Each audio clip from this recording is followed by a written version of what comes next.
మ్యాదర్ల రవి. నేను గత 2 రోజుల నుంచి చాలా ఘోరాతి ఘోరంగా బాధపడుతున్నాను. సిగ్గుతో తల దించుకున్నాను. నిన్న మిమ్మల్ని ఒక ప్రశ్న అడగాలనుందండి. మనమంతా నిజంగా క్రైస్తవులమేనా? మనమంతా ఒక్క కుటుంబ పిల్లలమేనా?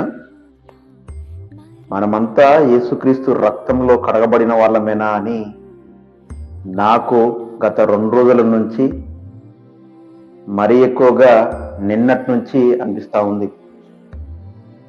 ఎందుకంటే ఒక ఆదివాసి బిడ్డ, ఒక గిరిజన బిడ్డ అన్యాయంగా జైలుకు వెళ్ళాడు అంటే ఒక్కరంటే అతని గురించి ఒక్కరు కూడా ప్రార్థించలేదు. ఒక్కరంటే ఒక్కరు కూడా రవణ నువ్వు జైలు దగ్గరికి వెళ్తావు కదా, నీతో మేము వస్తామని ఒక్కరు నాకు కాల్ చేయలేదు, నా దగ్గరికి రాలేదు. ఒక్కరంటే ఒక్కరు కూడా ఆర్థికంగా సహకరించలేదు. మన క్రైస్తవ బిడ్డ అయినటువంటి రమేష్ గారు ఖమ్మం జిల్లా ఏన్కూరు దగ్గర ఓ విలేజ్లో ఒక దైవజనుడి దగ్గర మరో దైవజనుడిగా పనిచేస్తున్నాడు. ఆ ఊర్లో ఒక పడనటువంటి వ్యక్తి అతని బైక్లో బాంబులు, వాళ్ళు ఆదివారం రోజు చర్చికి వెళ్ళింది చూసి తన బైక్లో బాంబులు పెడితే మన రమేష్ బ్రదర్నే మన బ్రదరు పోలీసులకి 100కు ఫోన్ చేసి చెప్పాడు. ఇటు ఆ ఊళ్ళో పడని వ్యక్తి, ఇటు పోలీసులకు వచ్చేటువంటి ఈ ఏదైతే ప్రమోషన్ల కోసం మన రమేష్ అనే బ్రదర్ని బలి చేశారు. అది ఎలా అంటే, రమేష్ గారి కుటుంబం ఆదివారం రోజు చర్చికి వెళ్ళారు. ఇంట్లో ఎవరు లేనిది చూసి రమేష్ గారు బైక్లో బాంబులు పెట్టారు. బాంబులు పెడితే రమేష్ గారు వచ్చేసి ఇంట్లోకి వచ్చిన తర్వాత తన బైక్ తీసే సమయంలో బైక్ ట్యాంక్ కవర్లో మొత్తం ఏదో పెద్ద ఎత్తున ఉందనేసి తీసి చూశాడు. మొత్తం విడివిడిగా చూసేసరికి మొత్తం బాంబులు. పోలీసులకు కాల్స్ చేసి 100కు డైల్ చేసి, మా ఇంట్లో మేము చర్చికి వెళ్ళిన సమయంలో ఎవరో వచ్చి బాంబులు పెట్టారు, బైక్లో బాంబులున్నాయి, మీరు రావాలి సార్ అని అంటే చాలా నిర్లక్ష్యం చేసి ఆ బైక్ని మీరే పట్టుకొని పోలీస్ స్టేషన్ దగ్గరికి రమ్మని సమీపంలో ఉన్న ఎస్ఐ గారు చెప్పడం వల్ల ఊరు మొత్తం జనాలంతా సగం ఊరు వరకు రమేష్ గారితో పోలీస్ స్టేషన్కి వెళ్ళి పోలీస్ స్టేషన్లో ఆ బైక్ పెడితే చివరికి ఆ బైక్లో ఉన్నటువంటి బాంబులు రమేష్ గారే పెట్టాడని, రమేష్ గారే 100కు డైల్ చేశాడని, రమేష్ గారే పోలీస్ స్టేషన్కి తీసుకొచ్చాడని, రమేష్ గారు ఒక నక్సలెట్లని ఇదివరకు ఎన్నడూ లేని ముద్రని రమేష్ గారి పైన వేశారు. వేసిందే కాక రమేష్ గారిని 3 రోజులు ఉదయం నుంచి రాత్రి వరకు 3 రోజులు పోలీస్ స్టేషన్కి తిప్పి 3 చెర్ల నీళ్ళు తాపించి అతనికి ఎవరు సపోర్ట్ చెయ్యకపోయేసరికి పోలీసు వాళ్ళు ఈయనకి వెనక ముందు ఎవరూ లేరనుకొని జైలుకి పంపించడం జరిగింది. ఎందుకంటే ఎస్ఐ గారు ఇలాంటి విషయాలు పట్టుకుంటే ప్రమోషన్ వస్తుంది. ఆ ఊర్లో ఆ బ్రదర్ రమేష్ బ్రదర్కి ఎవడైతే పడనే అతను ఉన్నాడో అతనికి సంతోషం, పైశాచిక ఆనందం పొందడానికి ఊర్లో చెడ్డ వ్యక్తిగా చిత్రీకరించడం కోసం ఆయన రమేష్ గారు అనేక ఆత్మల్ని రక్షిస్తా ఉన్నాడు, మరి మతం మారుస్తూ ఉన్నాడు. తర్వాత ఊరు పెద్దగా అతన్ని నియమించారు. ఇదివరకు వేరే అతను ఉండే, ఆయన ఉండడం వల్ల ప్రజల దగ్గర 5,000 10,000 వసూలు చేసి తన సొంత లాభార్జన కోసం చేస్తున్నాడనేసి మరి హిందువులు క్రైస్తవులు అందరూ కలిసి మన క్రైస్తవ బిడ్డ రమేష్ గారిని ఎన్నుకున్నారు. ఆయన ఇప్పుడు ఆ ఊరికి పెద్దగా ఉన్నాడు. కుట్రపూరితమైన ఊరిలో ఉన్న వ్యక్తి గంగారాజు లేదా గంగాధర్ అనే వ్యక్తి, ఎస్ఐ గారు ఇద్దరు కుట్రపూరితంగా వెనక ముందు ఈయనకి ఎవరూ లేరు అనేసి చర్చికి పోయిన సమయంలో బాంబులు పెట్టి అతన్ని ఇంత హింసకు గురి చేశారు. దయచేసి క్రైస్తవుడా మేల్కోండి. ఈ రోజైనా ఆ బ్రదరు మన కుటుంబంలో ఓ వ్యక్తి. మీ కుటుంబంలో ఓ వ్యక్తికి అనారోగ్యం బాగలేకపోతే మీరు పట్టించుకోరా? కష్టాలతో వదిలేస్తారా? క్రైస్తవ్యం అంటే ఒకటి కాదా? మనందరం ఒకటి కాదా? 2 రోజులుగా నేను ఎంత బాధపడుతున్నానో, మరి నేను మాట్లాడుతున్న మాటలు సాక్షాత్తు భగవంతుడు వింటున్నాడు. వారం రోజులుగా నా ఆరోగ్యం బాగలేదు. కడుపుల నొప్పితో, తీవ్రమైన కడుపు నొప్పితో వారం 10 రోజుల నుంచి నేను ఇంట్లోనే ఉంటున్నాను. నా ఆర్థిక పరిస్థితులు బాగలేవు, నా ఆరోగ్యం కూడా బాగలేదు. అయినప్పటికీ కడుపుని పిరికిట్లో పట్టుకొని నేను రమేష్ గారి దగ్గరికి వెళ్ళి, జైలు దగ్గరికి వెళ్ళి, అన్యాయంగా జైలు పాలైతే ఆ బాధ, ఆ నొప్పి, ఆ వేదన ఎంత ఉంటుందో నాకు తెలుసు. నేను ఆలోచించాను.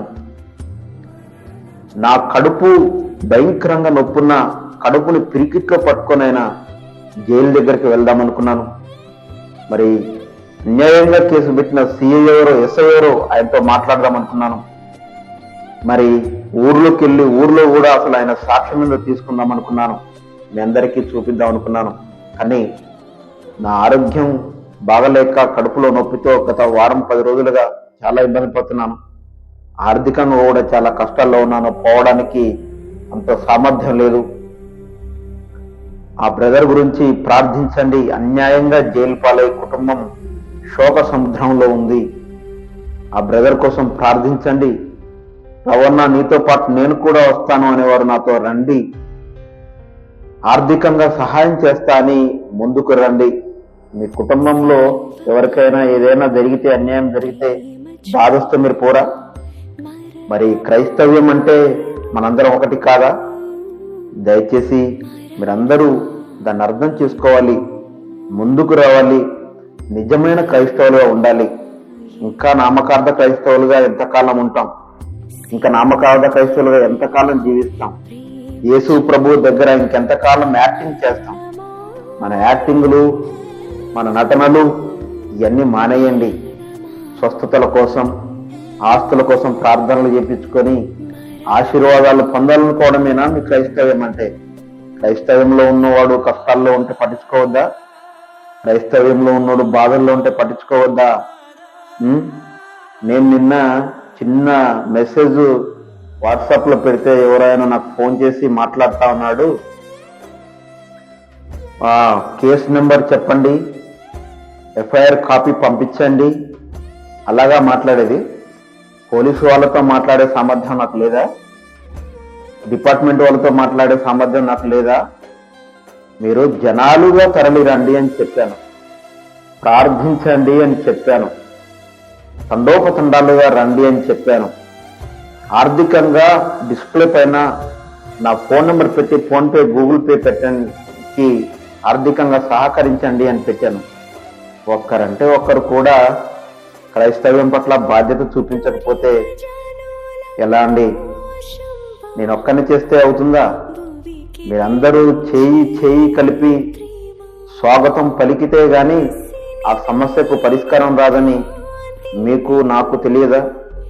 మరి తెలుసు కూడా మీరు ఎందుకు అలా మీ ఇళ్లలోనే ఉంటూ మీ పనులే చూసుకొని మీ బాధ్యతలు చూసుకుంటే క్రైస్తవ్యంలో కష్టాలు వచ్చిన వాళ్ళ పరిస్థితి ఏంటండి?